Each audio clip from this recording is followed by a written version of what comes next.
KAL is based in anonymous offices near Easter Road.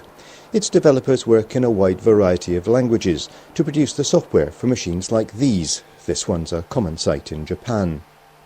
Its customers are banks in over 80 countries, and the Queen's Award recognises this commercial success and outstanding achievement in international trade. So KAL is an ATM software company, and what we do is to try to replace the software in ATMs, partly because the software that the ATMs run today is quite old. ATM software was bought usually with the ATM hardware by banks historically. And of course, it meant that the software didn't keep up to speed with what the banks wanted. What we do is to come up with the latest things that banks need and replace the existing software with our latest software with all the features that banks want. So what do the banks want? Well, this is very interesting, of course, because historically banks saw ATMs as sort of like a microwave oven that just gave cash and didn't do anything else. In other words, it was just a simple device that just did cash dispensing.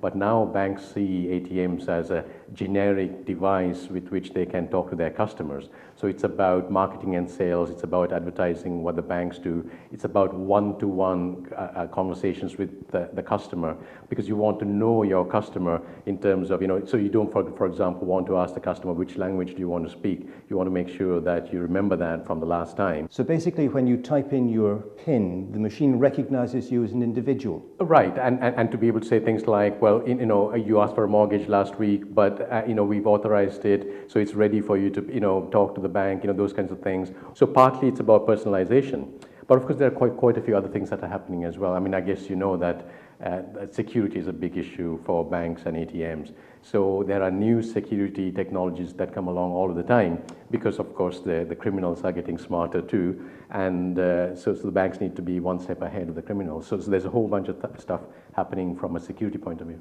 Now, this award is for international achievement, so presumably that means that you're selling your software worldwide? Right, we are. Our software is running in lots of countries, including in quite difficult countries to get into, like Japan. If you're a foreign company, to sell into Japan is quite hard, and we've been successful even in Japan. Our software is running in 80 different countries, sometimes through direct sales by us, or sometimes through distributors, and includes small countries like Albania and Bangladesh, but also large countries like the United States and China.